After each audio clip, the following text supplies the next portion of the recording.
बिस्मिल्लाहिर्रहमानिर्रहीम। अस्सलाम वालेकुम। मैं हूं फरहान कुरैशी और आप देख रहे हैं ग्रो विद फरहान। तो आज की क्लास में हम जो है कवर करेंगे इंसर्ट में टेबल्स को, कि हम टेबल किस तरह से बना सकते हैं। लेकिन टेबल बनाने से पहले आपको पता होना चाहिए कि टेबल होता क्या है।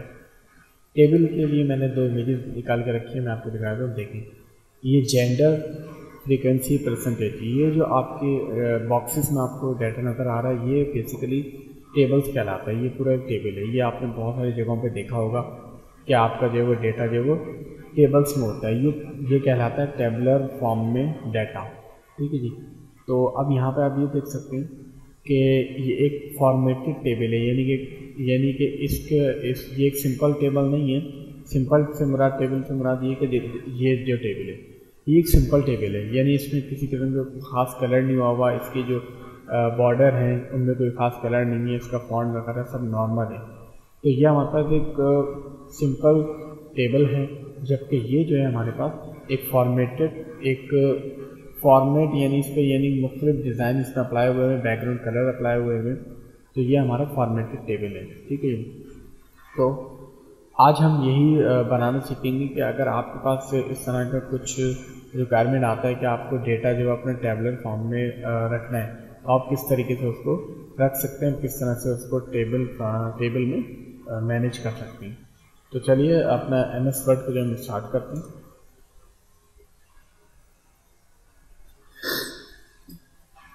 जी,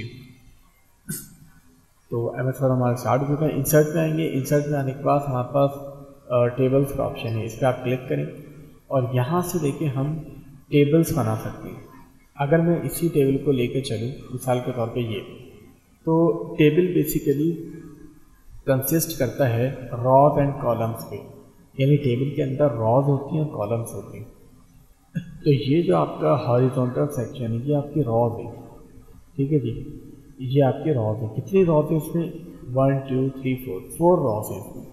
और कॉलम क्या है? ये जो आपका वर्टिकल सेक्शन है ये, और ये परसेंटेज का, ये आपका कहलाता है कॉलम।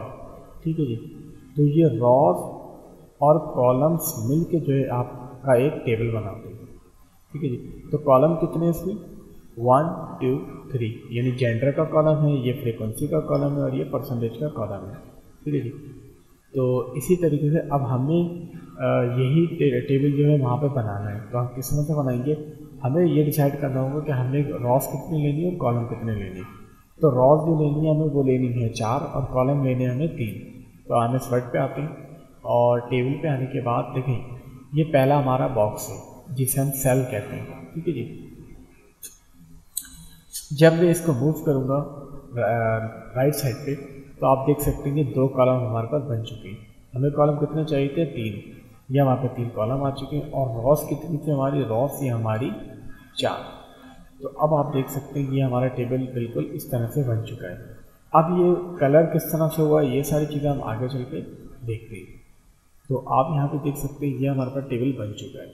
तो हमने बहुत ही आसानी के साथ, बस आपको टेबल जब भी बनाना हो तो आप ये वाले डिसाइड कर लें कि आपको इस टेबल के लिए रॉज कितने चाहिए, कॉलम कितने चाहिए। तो एक टेबल बनाने का तरीका तो ये था कि आप यहाँ से ड्रॉ करके इसको बना सकते हैं। लेकिन आप इसमें एक चीज़ नोट कर सकते हैं कि यहाँ पर हमें लिमिटेड कॉलम दिए हुए, यानी कि 10 कॉलम हमने दिए हुए, लेकिन हमें कभी 12 कॉलम की ज़रूरत भी पड़ सकती है सॉरी। और हमें देखिए यहाँ पे 8 हमें रॉस है और 10 कॉलम हमें मिले, लेकिन हमें इससे ज़्यादा की ज़रूरत भी पड़ सकती है। तो उस सूरत में हमें ये दूसरा तरीका आजमाना होता है, वो ये है इंसर्ट टेबल। यहाँ पे हम डिफाइन करते हैं कि हमें कितने कॉलम और कितने रॉस चाहिए। ठीक है जी। अभी 5 सेलेक्ट है, मैं यहाँ पे कर लेता हूँ 4 और रॉस मैं ले लेता हूँ 3। ठीक है जी। और मैं इसको ओके कर देता हूँ। तो अब आप यहाँ पे देख सकते हैं 4 कॉलम और 3 रोज हमारे पास बन चुकी है। ठीक है जी। 2 तरीके हो गए। उसके बाद हमारे पास जो है तीसरा ऑप्शन है हमारे पास कन्वर्ट टेक्स्ट टू टेबल। अब ये क्या चीज़ है? ये ऑप्शन अगर आप और से देखें तो इनके मुकाबले में लाइट कलर है इसका मतलब ये कि ये ऑप्शन जो है वो अभी डिसेबल है, इनेबल नहीं है। तो इनेबल कब होगा? इनेबल उस वक्त होगा कि जब हमारे पास कोई टेक्स्ट लिखा हुआ होगा। मिसाल के तौर पे मैं एक रैंडम टेक्स्ट लेता हूँ, उसको सेलेक्ट करता हूँ, टेबल पर आता हूँ, तो अब आप देखें ये हमारा टैग जो है वो इनेबल हो चुका है। ठीक है जी, तो अब हम इसको यूज़ कर सकते हैं। ये कह रहा है कि कन्वर्ट करें टेक्स्ट को टेबल में, तो अगर मैं इस पर क्लिक करता हूँ तो हमारे टेक्स्ट को कन्वर्ट कर देगा टेबल फॉर्मेट में। और अब आपसे ये पूछ रहा है कि कितने कॉलम्स में आपको इसको करना है, तो मैं इसको 8 ही देने देता हूँ और मैं इसको ओके करता हूँ।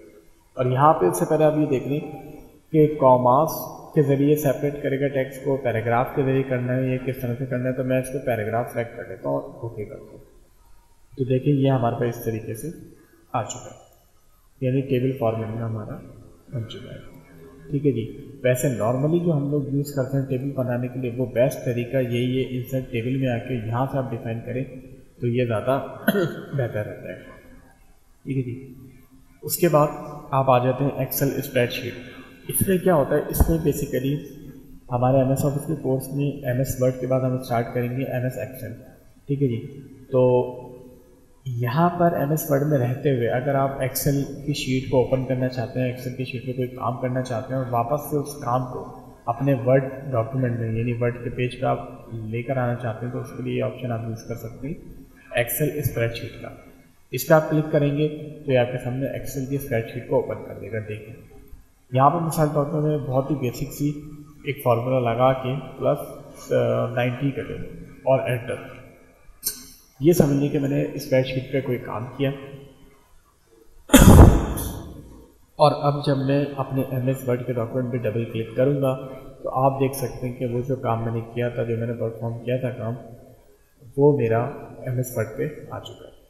ठीक है, तो ये सिर्फ इसलिए होता है, बाकी एक्सेल हम कंप्लीट जब सीखेंगे वो भी काफ़ी लेंदी है, लेकिन वो बहुत ही इंपॉर्टेंट, बहुत ही काम आने वाला है अगर आप कहीं पर जॉब करना चाहते हैं तो खैर इम्पॉर्टेंट एमएस वर्ड भी है, क्योंकि अगर आपको टाइपिंग का काम करना है तो उसके लिए तो आपको एमएस वर्ड को ही यूज़ करना होगा। एक्सेल यूज़ किया जाता है आपके कैलकुलेशन परफॉर्म करने के लिए। जी, तो टेबल के बाद जो है कोई टेबल्स हैं, कोई टेबल्स में हमारे पास बने बनाए कुछ टेबल्स मौजूद हैं। मिसाल के तौर पे कैलेंडर मौजूद है, इस पर मैं क्लिक करता हूँ तो देखेंगे मेरे पास कैलेंडर आ चुका है। आप चाहें तो खुद से भी इस कैलेंडर को बना सकते हैं टेबल के ज़रिए, और मैं यही कहूँगा आपको कि आप प्रैक्टिस करें, आप खुद से कैलेंडर को डिज़ाइन करें ये वीडियो देखने के बाद। ठीक है, तो यहाँ से इसको कट कर देते हैं और इंसर्ट में आते हैं टेबल में, और कोई टेबल में देखें काफ़ी चीज़ें हमारे पास यहाँ पर टेबल्स बने बनाए मौजूद हैं। तो एक टेबल ये है हमारे पास, आप देख सकते हैं, देखें ये भी एक बना बनाया टेबल मौजूद है। और आप एक चीज़ नोट करें, देखें जब मैं अभी मेरा कर्सर ब्लिंक कर रहा है पेज के ऊपर, लेकिन जैसे ही मैं अपने टेबल में किसी भी सेल के अंदर कर्सर को लेके आता हूँ तो आप यहाँ देखिएगा व्यू के बाद देखिए डिज़ाइन और लेआउट के दो ऑप्शन हमारे पास आ चुके हैं, जो कि रिलेटेड हैं, किससे रिलेटेड है आपके टेबल से। यानी कि टेबल का डिज़ाइन चेंज करना हो या इसके लेआउट पे काम करना हो तो आपको फिर यूज़ करना होगा यूज़ करना होगा डिज़ाइन। ठीक है जी, तो मैं एरो पे क्लिक करता हूँ, ये बहुत सारे डिज़ाइन और तकरीबन ये वाला डिज़ाइन भी इसमें यकीनन मौजूद होगा, तो हम यहाँ पर देख सकते हैं। ठीक है जी, ये बहुत सारे डिज़ाइन यहाँ पर मौजूद हैं, मैंने ये डिज़ाइन ले लिया। ठीक है जी, और आप चाहें तो इसमें जो है वो शेडिंग खुद से भी दे सकते हैं, तो मैं इसमें कुछ इस तरह की शेडिंग दे देता हूँ। ठीक है जी, अगर किसी पर्टिकुलर सेल में देना है तो आप उसको सेलेक्ट करके भी उसमें अप्लाई कर सकते हैं। इसी तरीके से बॉर्डर स्टाइल्स हैं, यानी बॉर्डर के कौन से स्टाइल्स को आप यूज़ करना चाह रहे हैं, लेकिन ये थोड़ा सा मेहनत वाला काम है, आपको इसमें खुद से जो है वो ड्रॉ करना पड़ेगा। ठीक है जी,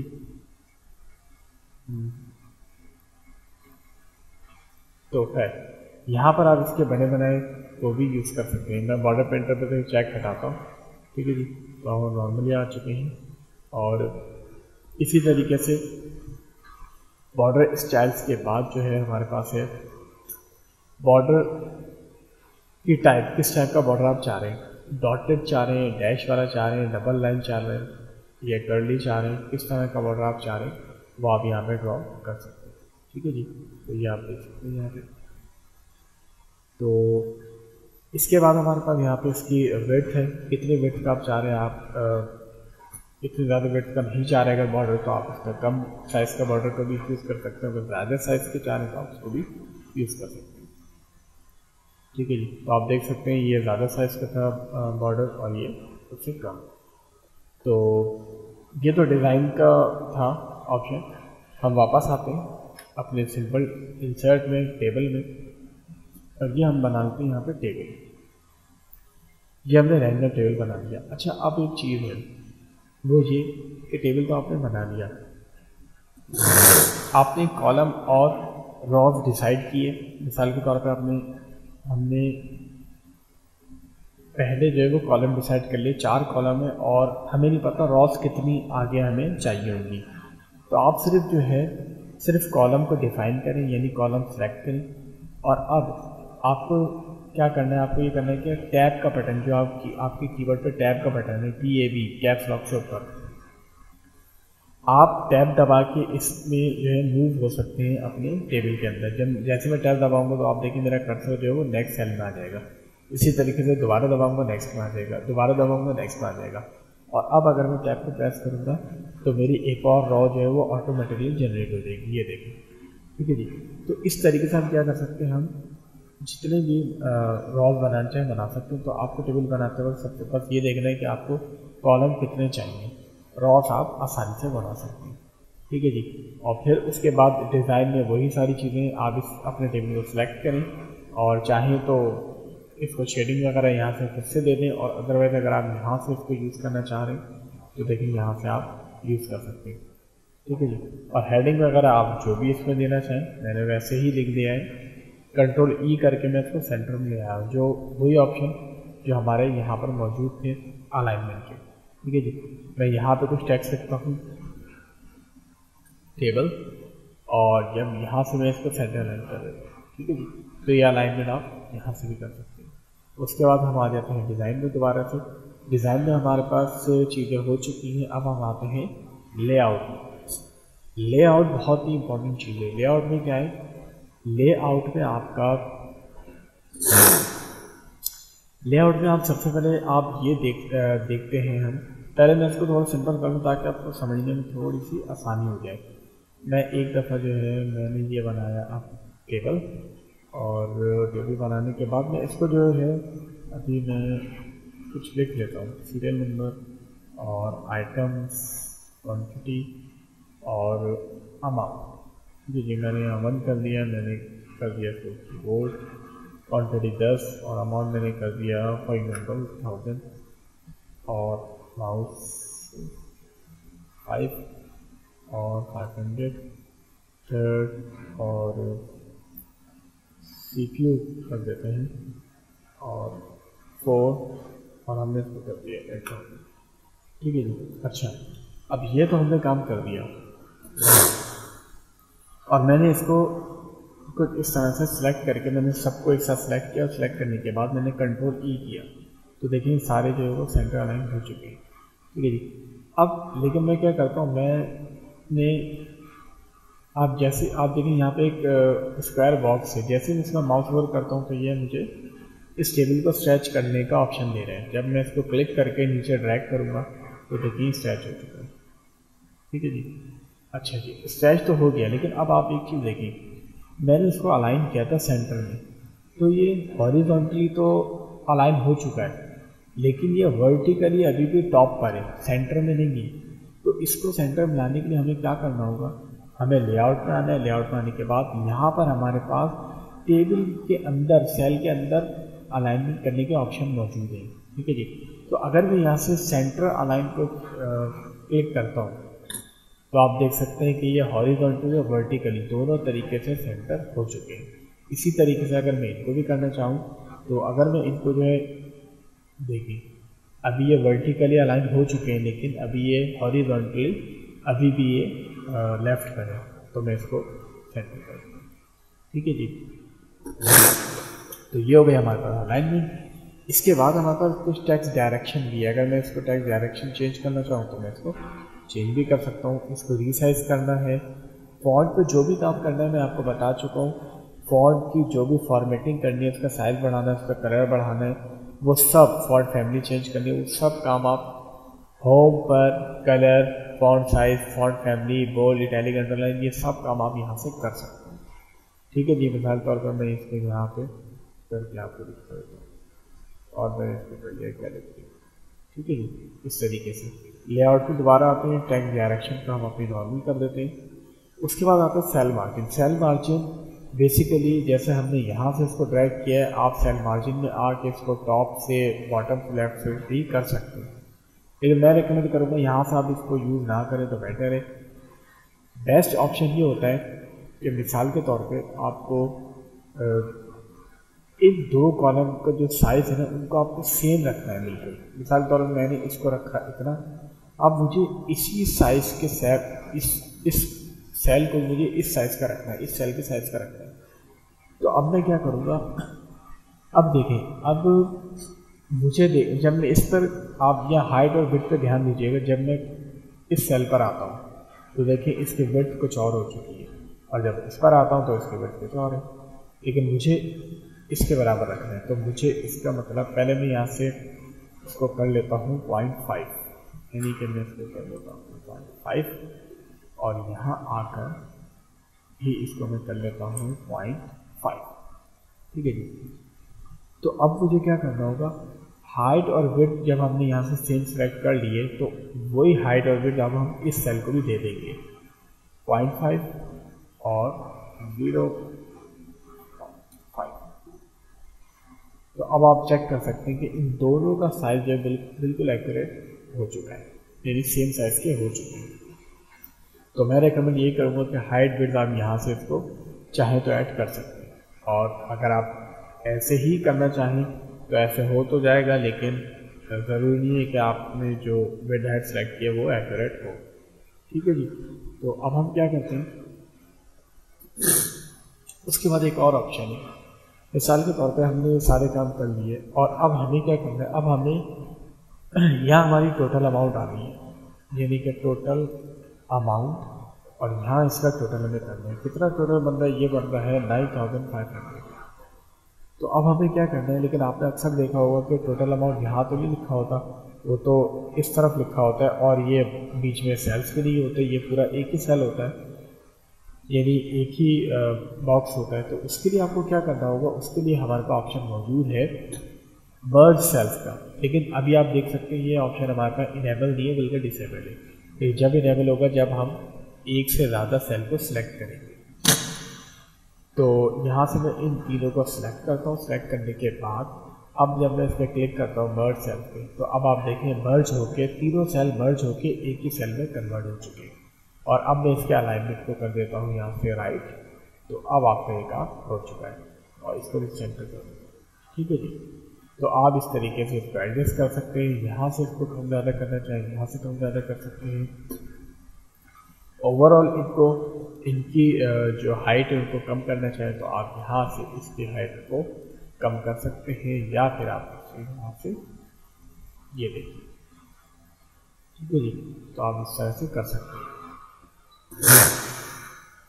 अच्छा, इसी तरीके से आप अगर इसको असेंडिंग डिसेंडिंग करना चाहें तो ये आपका सॉर्ट का ऑप्शन है, असेंडिंग भी कर सकते हैं और डिसेंडिंग भी आप यहाँ से कर सकते हैं। अच्छा, उसके बाद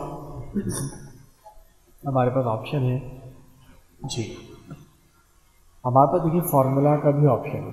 फार्मूला क्या करेगा, आप इस पर क्लिक करें और जस्ट आप इसको देखिए सम। अभी मैं यहाँ पर आपको सम का फार्मूला बता रहा हूँ, वैसे बहुत सारे फार्मूलाज हैं हमारे पास, सम का भी फार्मूला है और इसके अलावा भी काफ़ी हमारे पास मिन का फार्मूला है, मैक्स का फार्मूला है, जो कि हम सारे यूज़ करेंगे एक्सेल में। जब अगर आपको एक्सेल के सारे फार्मूलाज आते हैं तो सारे फार्मूलाज को आप यहाँ पर ईजिली जो है वो अप्लाई कर सकते हैं। तो देखिए पहले ये जो हिस्सा है ये फार्मूला है, और इसके बाद जो है ये क्राइटेरिया है कि किस क्राइटेरिया को, किस रेंज को सम करना है। एक तो पहले ये करना है कि सम करना है, किसको सम करना है भाई, अबव का मतलब ऊपर के जो डेटा है उसको।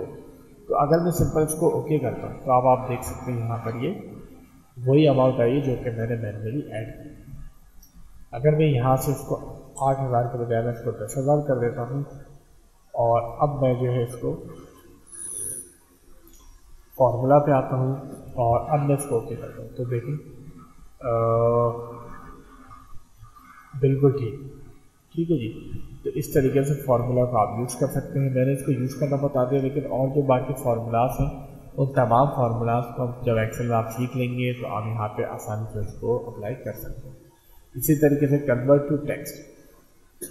कन्वर्ट टू टेक्स्ट क्या करेगा, जो हमारा डेटा है टेबल में, टेबुलर फॉर्म में जो डेटा है उसको कन्वर्ट कर देगा सिंपल टेक्स्ट में।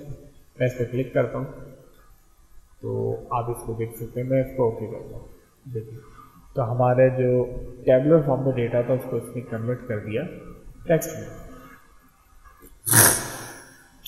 अच्छा जी, लेआउट में हम आ गए दोबारा। लेआउट में ये इंपॉर्टेंट ऑप्शन हमारे पास हो चुके हैं। अच्छा, उसके बाद जो वेरी इंपॉर्टेंट ऑप्शन वो ये है कि स्प्लिट सेल और स्प्लिट टेबल। स्प्लिट सेल तो बहुत ही ज़्यादा काम आने वाला सेल है।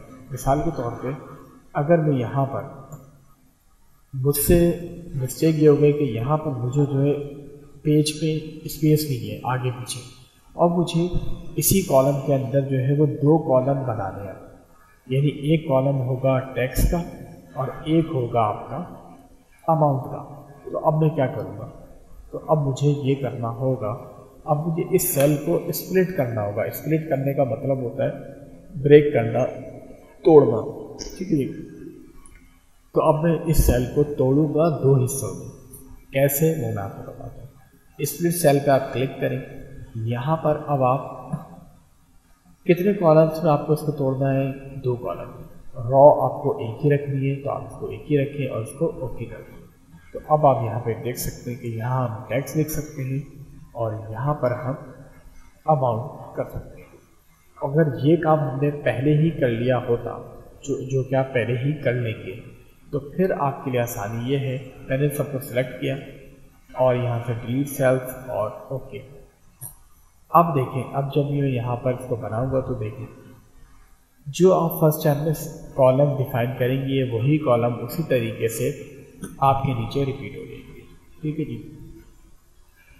अच्छा जी, उसके बाद हमारे पास ऑप्शन है। अब मिसाल के तौर पे हमें इस सेल के बाद या इस कॉलम के बाद एक और कॉलम ऐड करना है, तो आप यहाँ से भी कर सकते हैं, insert above, below, left, right. अगर मैं यहाँ राइट करता हूँ तो देखिए राइट पे ऐड हो गया, अगर लेफ़्ट करूँगा तो लेफ़्ट पे ऐड हो गया, ठीक है। लेकिन यही काम आप चाहें तो राइट क्लिक करके यहाँ पर इंसर्ट में आके left, right, above, below, insert cell, ये सब आप यहाँ से भी चूज़ कर सकते हैं, ठीक है जी। तो यहाँ से कर लें, यहाँ से कर लें, एक ही बात है। टेबल को डिलीट करने के लिए आप यहाँ से डिलीट कर सकते हैं और आप इस एरो पे क्लिक करके राइट क्लिक करें और कट करेंगे तो आपका पूरा का पूरा टेबल जो वो डिलीट हो जाएगा। अदरवाइज आप इस पर क्लिक करें, सेलेक्ट करें इसको और डिलीट का बटन दबाएं, तब भी ये आपका डिलीट हो जाएगा। कंट्रोल Z करके मैं वापस लेकर आता हूँ। अच्छा जी, ये तो हमारे पास हो गया काम हमारा। अच्छा, अब मैं क्या करता हूँ, मैं इसे जो है मैं चाहता हूँ कि मैं इनको कर लूँ थोड़ा कम कर देता हूँ। जो चीज़ आपको बताना चाह रहा हूँ मैं वो चीज़ मैं आपको समझा सकूँ। अच्छा जी, ये अब वापस आ गया है टेबल और अब हमारे पास जो ऑप्शन है वो है प्रॉपर्टीज़ में जाने का। प्रॉपर्टीज़ में जाकर आप यहाँ देखिए, उससे पहले मैं ज़रा प्रीव्यू देता हूँ। प्रीव्यू का मतलब ये है कि जब मैं अपने इस काम का प्रिंट प्रिंट आउट लूँगा तो मुझे कैसा नज़र आएगा, वो मैं प्रीव्यू देखना चाह रहा हूँ। कंट्रोल F2 करता हूँ तो देखिए मेरा टेबल जो है वो सेंटर में नज़र नहीं आ रहा, वो टॉप और लेफ्ट पे आ रहा है, ठीक है। तो मैं इसको सेंटर में करने के लिए क्या करूँगा, इसको सिलेक्ट करूँगा, प्रॉपर्टीज़ में आऊँगा, प्रॉपर्टीज़ में आने के बाद मैं यहाँ से इसको सेंटर, लेफ्ट, राइट कर सकते हैं, आपको पता है, ठीक है जी। और आप इसको ओके करें और अब इसको कंट्रोल F2 करें तो अब आप देखें यहाँ पे हमारे पास सेंटर में आ चुका है, ठीक है जी। इस तरह से इसकी रॉज जो है वो कम ज़्यादा हो सकती है, ठीक है जी। अच्छा, उसके बाद सिलेक्ट करने के ऑप्शन, आप चाहें तो किसी कॉलम को सिलेक्ट करना है, आप माउस को क्लिक करें और यहाँ से इसको माउस के नीचे ड्रैग कर लें, यानी माउस के लेफ्ट क्लिक को प्रेस करके रखें और नीचे की तरफ माउस को मूव कर लें, तो आपका ये कॉलम सेलेक्ट हो जाएगा। और इसी तरह रॉ को सेलेक्ट करना तो रॉ को सेलेक्ट कर सकते हैं, ठीक है जी। अच्छा जी, उसके बाद हमारे पास ऑप्शन आता है रिपीट हेडर रॉस का। ये क्या काम करेगा, ये काम करेगा कि अगर मैं यहाँ आता हूँ और मैं इसको टैब दबाऊँ, यानी कि मैं अपना डेटा जो वो इन टेबल्स में फिल कर रहा हूँ, मैंने किया और मेरे पास अब कितने पेजेस हो जाएंगे मैं आपको दिखाता हूँ। तो देखिए मेरे पास 4 पेजेस यहाँ पर ये आ चुकी है। मैं सबसे टॉप पेज पे आता हूँ और टॉप पेज पे आने के बाद कंट्रोल होम करके मैं टॉप पेज पर आ गया हूँ और कंट्रोल F2 करता हूँ। ये मेरा पेज नंबर 1 है और यहाँ से ये मेरा पेज नंबर 2 है, ये 3 है। तो देखिए अभी प्रॉब्लम क्या है, अगर मैंने यहाँ पर डाटा डाला हुआ होता ना तो मुझे डाटा को पढ़ने में मुश्किल होगी, क्योंकि हेडिंग तो नज़र नहीं आ रही। अगर मैं पहले पेज पे हूँ तो यहाँ पर इस कॉलम में मुझे पता है कि आइटम लिखे हैं, इस कॉलम में मुझे पता है कि क्वांटिटी है, इसमें मुझे पता है कि टैक्स है, इसमें मुझे पता चल रहा है कि ये अमाउंट है। लेकिन अगर मैं नीचे कॉलम में चले जाता हूँ नेक्स्ट में, तो अब मेरे लिए हो सकता है कि मेरे जहन से निकल जाए कि यार ये कॉलम अमाउंट का था या फिर ये कॉलम अमाउंट का था या टैक्स का था, कौन सा कॉलम किस चीज़ का था, मैं हो सकता है मेरे जहन से निकल जाए। तो आपके इस मसले के हल के लिए एक बहुत ही अच्छा ऑप्शन मौजूद है और वो ये ऑप्शन है कि आपका रिपीट हेडर्स रॉ, इस पर आप क्लिक करें और उसके बाद आप कंट्रोल F2 करें और हम इसको देखें। अब क्या हुआ, ऑटोमेटिकली आपका जो टेबल का हेडर था वो हर पेज पे आपका ऑटोमेटिकली रिपीट हो चुका है। तो अब हर पेज पे आपको डेटा को देखना, डेटा को पढ़ना आपके लिए बहुत ही आसान हो चुका है, ठीक है जी। तो टेबल्स में यही सारे ऑप्शन जो है वो इम्पॉर्टेंट थे। अच्छा जी, इसके अलावा स्प्लिट टेबल हमारे पास है गया। अगर मैं यहाँ से टेबल को ब्रेक करना चाहता हूँ 2 हिस्सों में, मैं यहाँ पर कर्सर को रखूँगा, क्लिक करूँगा और स्प्लिट टेबल पर क्लिक करूँगा, तो देखें ऊपर का एरिया, ऊपर का टेबल अलग हो चुका है और नीचे का टेबल हमारे पास अलग हो चुका है, ठीक है जी। तो इस तरीके से आप टेबल को स्प्लिट भी कर सकते हैं। मर्ज करना मैं आपको बता चुका हूँ और मर्ज करने के अलावा स्प्लिट करना भी मैं आपको बता चुका हूँ। और अगर आपको इस तरह से आप करना चाह रहे हैं, स्प्लिट सेल पे आता हूँ और यहाँ आके हम 2 कर देते हैं और कॉलम को 1 ही रहने दें और ओके करें, तो देखिए हमारे पास यहाँ पे 2 रो आ चुकी है। और यहाँ पर अगर 2 कॉलम आपको चाहिए नीचे की तरफ तो आप स्प्लिट सेल करें और कॉलम 2 और रो 1 और ओके करें। तो इस चीज़ की आपको प्रैक्टिकल लाइफ में प्रैक्टिकली कहीं आप काम कर रहे होंगे तो आपको बहुत ज़्यादा ज़रूरत पड़ेगी, ठीक है जी। तो टेबल में हमने तमाम ही ज़रूरी चीज़ें जो कि आपके काम आ सकती हैं और काम इंशाल्लाह आएंगी, वो सब हम डिस्कस कर चुके हैं। आई होप कि आपको समझ आया हो, और अगर फिर भी कोई भी चीज़ समझ नहीं आई हो, कोई भी बात समझ नहीं आई हो, कोई भी ऑप्शन, तो आप जो है कमेंट करके पूछ सकते हैं, मैं आपको इंशाल्लाह इन डिटेल बताऊँगा। तो मिलते हैं फिर नेक्स्ट वीडियो में, जब तक के लिए अल्लाह हाफ़िज़।